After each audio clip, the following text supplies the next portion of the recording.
Train services shall be further partially restored from the 1st of June this year. Indian Railways will start operations of 200 passenger services.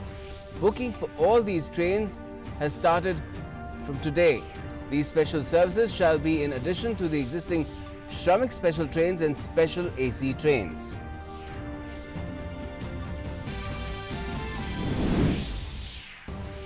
Civil Aviation Minister Hardeep Singh Puri says domestic civil aviation operations to recommence in a calibrated manner from the 25th of May.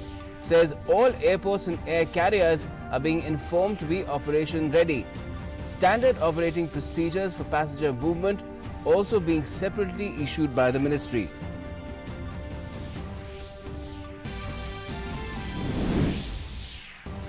Indian nationals continue to be brought back under second phase of Vande Bharat mission. 1,500 Indians returned from Saudi Arabia, UAE, Oman, Kuwait and Qatar on 9 special flights yesterday. Flights from Sydney takes off to bring stranded Indians back.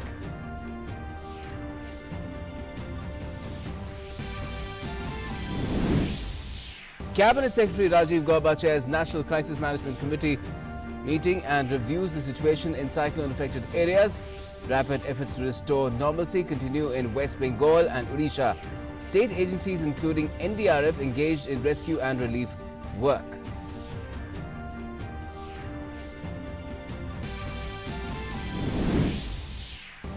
Defence Minister Rajnath Singh addresses MSME sector associated with the defence sector. Says the MSME sector has a big role in Atmanirbhar Bharat and the campaign will provide many opportunities to Indian industry and provide employment to millions.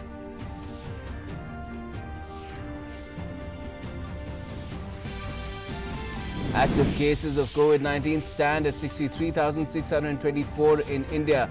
3,435 reported deaths, while 45,299 patients cured and discharged.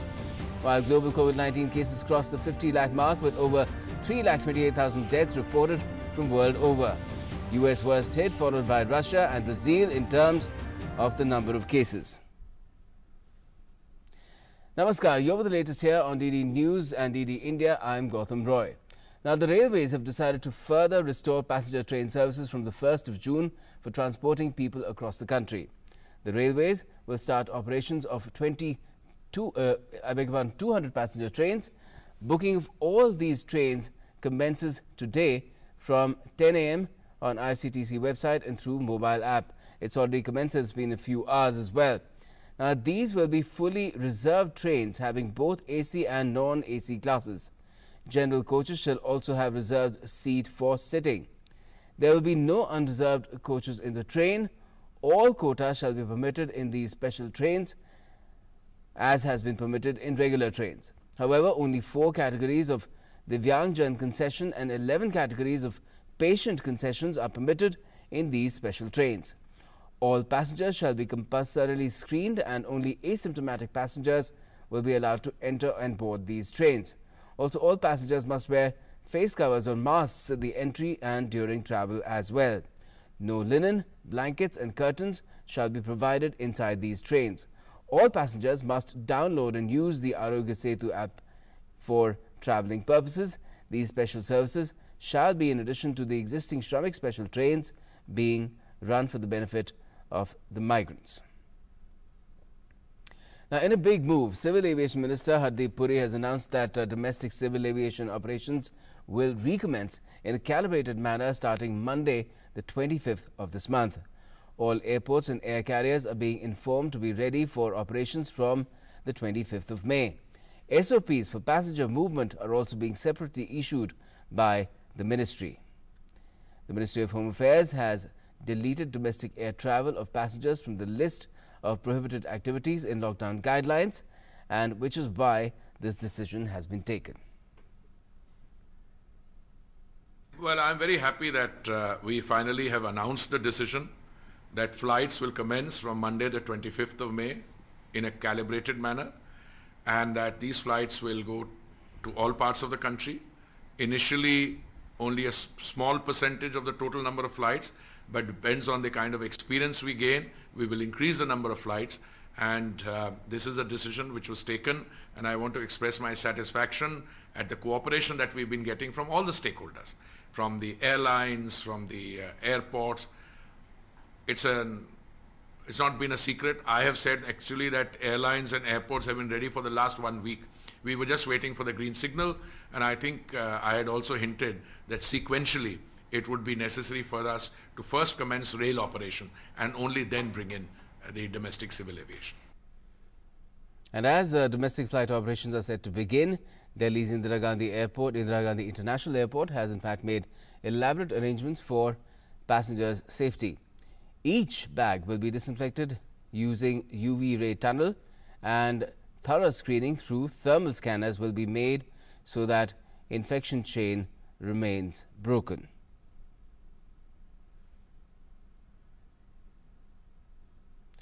Now, under the Vande Bharat mission, 9 flights from the Gulf region have been bringing back 1,500 distressed Indians to the country in a major evacuation exercise. The 9 flights took off from Saudi Arabia, UAE, Oman, Kuwait and Qatar to bring back these Indians. Specifically, 2 flights took off from Doha, one from Hyderabad and the other to Visakhapatnam, carrying 177 and 140 passengers each. 2 other flights scheduled from Saudi Arabia were destined for Kannur and Dammam and then to Bengaluru. Now, this flight later reached Hyderabad as well. As the Dammam flight had 164 passengers, the Kannur flight had 152 passengers on board. Also from Dubai, 2 other flights to Kochi and Bhubaneswar were scheduled. The flights ferried 177 and 148 passengers respectively. In the meantime, the Kuwait-Thiruvananthapuram flight left with 175 passengers and the Muscat-Bengaluru flight had 177 passengers. Another flight from Muscat to Kannur was also fully booked with 180 passengers and 2 infants. With the extensive rescue operation being carried out in Gulf nations, priority has been given to distressed blue-collar workers, medical emergency cases, pregnant women, stranded tourists and elderly people on these special flights. Meanwhile, a flight from Sydney to New Delhi also took off today from Sydney Airport as well.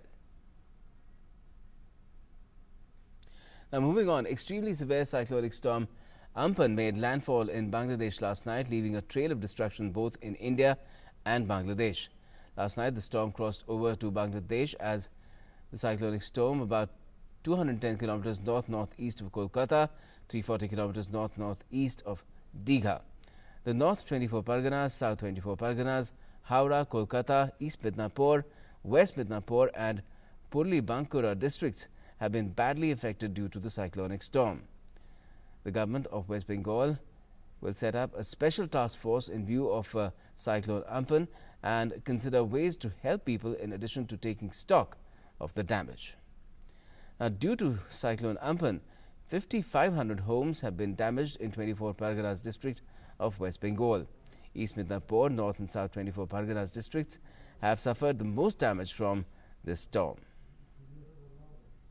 Now, heavy rains accompanied by high winds in the capital of West Bengal due to the cyclonic storm caused waterlogging on roads. Trees were uprooted in many places and many homes were damaged. The wind speed in Kolkata had reached 130 kilometers per hour by 7 p.m. yesterday, blocking streets and uprooting street lights as well.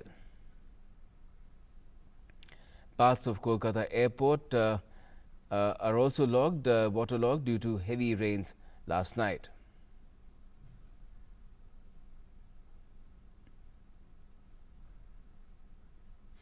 Again, due to the cyclonic storm, many districts in Odisha, including Bhadrak, Balasore, Jagatsinghpur, Khurda, Puri and Cuttack, received heavy rains. The Odisha government has asked the district magistrates of these coastal districts to take stock of the damage caused by the cyclone and to submit a report within 48 hours. State agencies and NDRF are carrying out restoration work of removing uprooted trees, clearing roads and re-establishing lines of communication.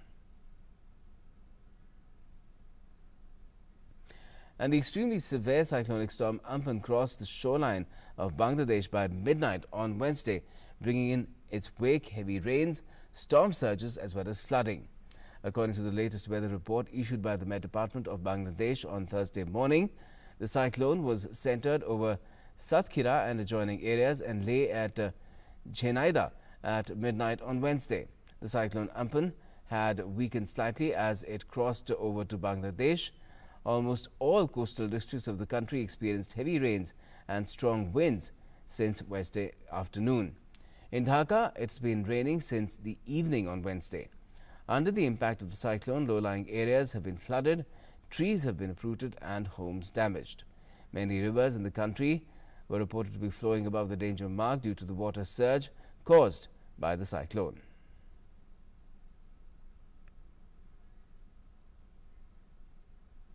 Union Cabinet Secretary Rajiv Gauba today reviewed the situation in the cyclone-affected areas of Odisha and West Bengal with the states and central ministries as well as agencies concerned in the aftermath of Cyclone Amphan. In the meeting, Government of Odisha and West Bengal informed that timely and accurate forecast by IMD and advanced deployment of NDR facilitated in evacuation of about 5 lakh people in West Bengal and about 2 lakh in Odisha, which has resulted in minimal loss of human lives. In relief measures after Cyclone Amphan, NDRF currently is moving additional teams in West Bengal to speed up restoration work, especially in Kolkata. In addition to this, FCI will also ensure adequate availability of food grains. Also, the Power Ministry and Department of Telecommunications will assist in early restoration of services in both the states.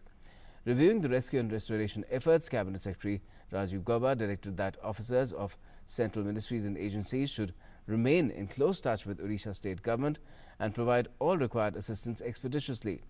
Also, the Home Ministry will be sending teams to carry out early assessment of damages and submit a report.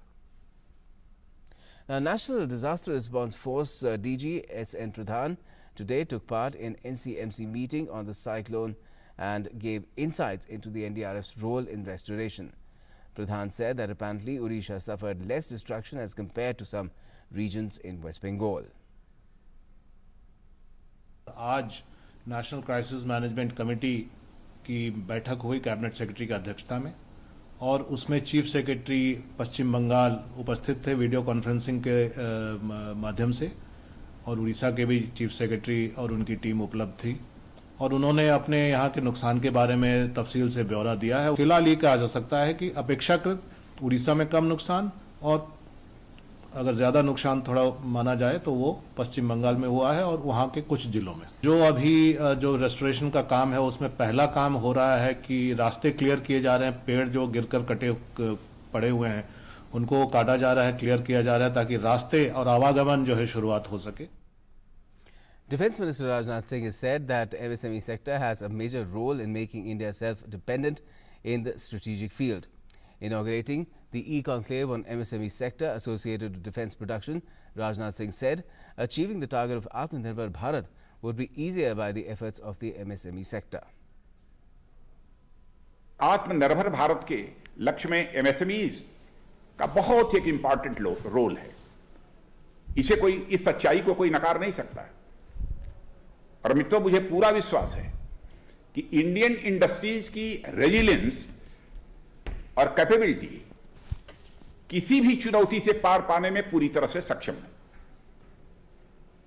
कोविड-19 जैसे संकट हमारे संसाधनों पर effect डाल सकते हैं, पर हमारे फेथ और कॉन्फिडेंस को प्रभावित नहीं कर सकते, उस पर कोई प्रतिकूल प्रभाव नहीं डाल सकते।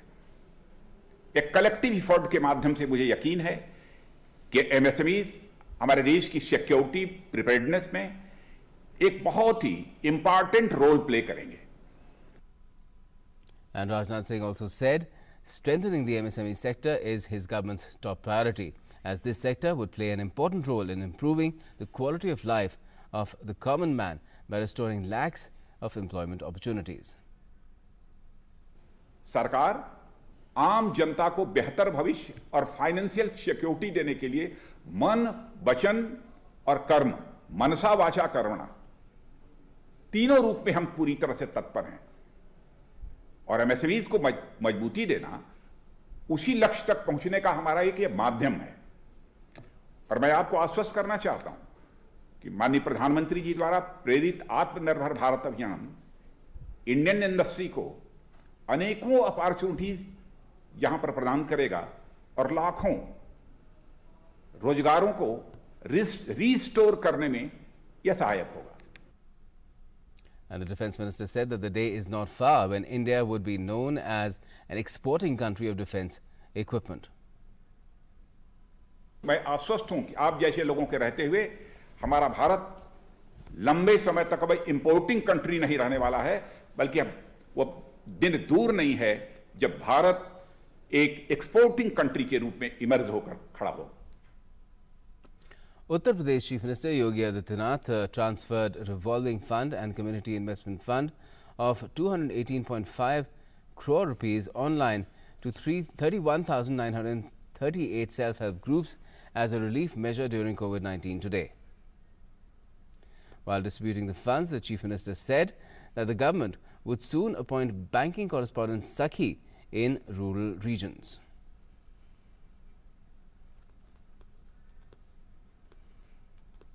Now, about 6.39% of the total number of active COVID-19 cases in the country need hospital support. Addressing the media on the COVID-19 situation, spokesperson of the Health Ministry said that during lockdown, we've upgraded our hospital infrastructure, including oxygen-supported beds, ICU beds and ventilators. According to the Health Ministry's data, active cases in India stand at 63,624, while 45,299 people have been cured and discharged. And there's +1 because one has migrated as well, and the country has so far reported 3,435 deaths.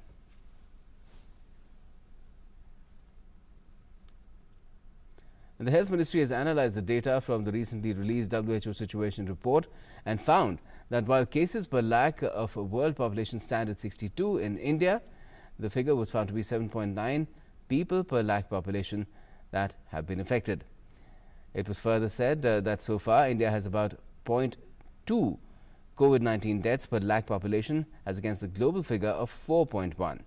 Health Ministry spokesperson further said evidence shows that pre-symptomatic mild moderate cases with no fever for 10 days will not spread the infection. More than 42,000 patients have recovered, taking the recovery rate to 40%. The doubling rate in the country is now 13.6 days. He further said that the main focus is on upgrading the health sector in the country. Now, the Andhra Pradesh Transport Now, I beg your pardon, moving on, the Andhra Pradesh Transport Department has resumed its intrastate services. As the services resumed, people were seen boarding and deboarding buses at Pandit Nehru bus station in Vijayawada. In the Krishna district of Andhra Pradesh, almost 106 buses are being run on 38 roads.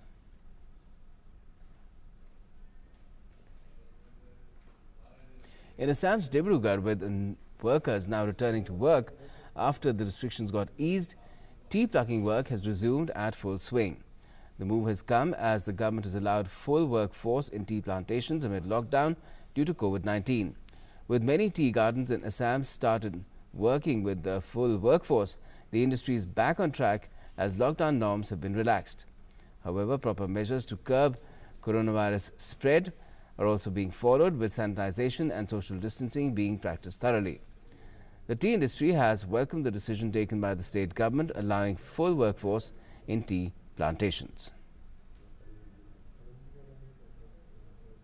In Nepal, 17 new cases of COVID-19 have been reported, taking the total tally to 444. According to the Ministry of Health and Population, 15 persons from Jhapa district and one each from Dhankuta and Sunsari district got diagnosed with COVID-19 today. New patients are from 18 to 51 years of age and their condition is said to be normal. There are 397 active cases in Nepal, while 45 patients have recovered. 2 persons lost their lives due to the coronavirus so far in the country as well. Currently, 23,202 people are under quarantine and 380 persons have been kept in isolation across the country.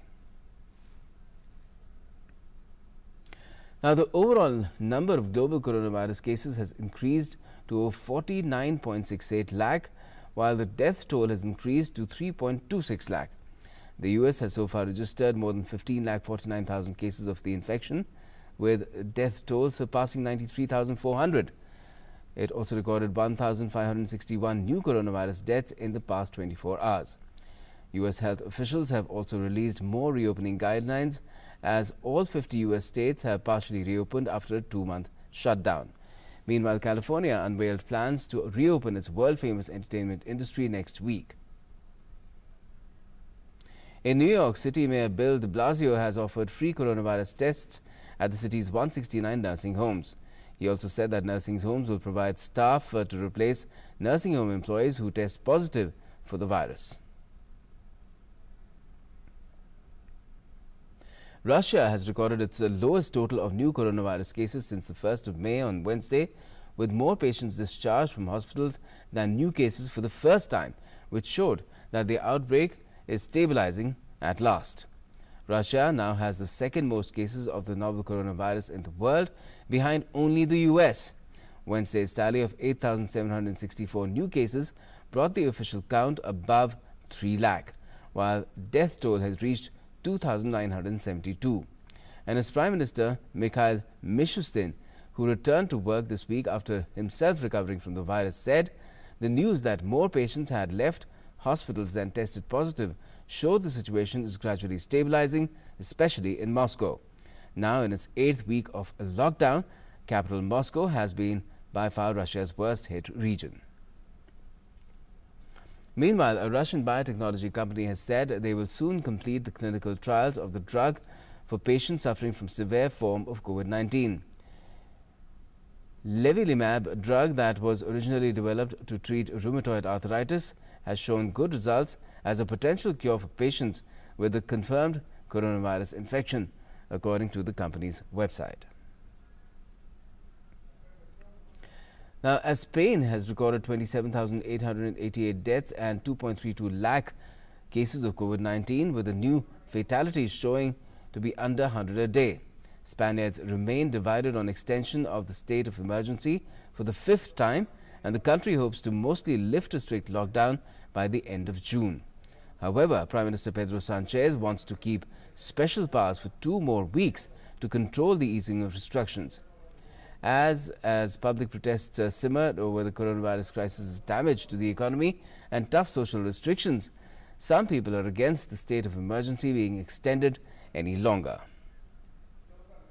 Meanwhile, Spaniards agreed with the government's decision to make it compulsory for all citizens, including children over the age of 6, to wear masks in public as one of Europe's strictest lockdowns gradually unwinds.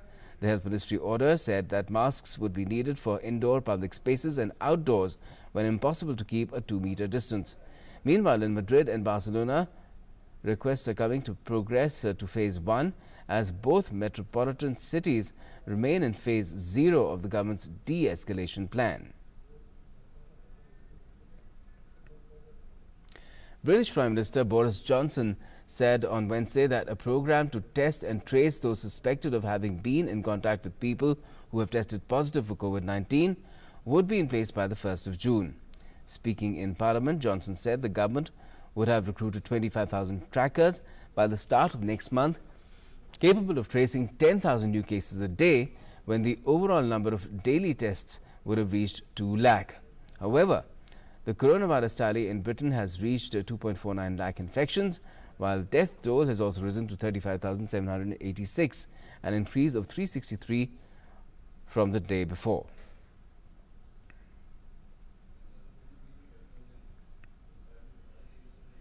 In more news from abroad, McDonald's has ramped up its UK operations on Wednesday by reopening drive-through lanes at its 32 restaurants. Having closed all its outlets when the country imposed nationwide lockdown measures to stem the spread of the novel coronavirus, McDonald's hopes to have all its drive-thrus open by early June. The 32 pilot restaurants are all located in southern England. Britain's queued in cars as some McDonald's drive-thrus reopened and people were seen getting their McDonald's favorites. And that's all we have at the moment in this edition of the news. For all the latest, stay tuned to DD News and DD India. Up next, we have Doctors Speak, where you can raise all your medical queries related to the COVID-19 pandemic. Stay tuned.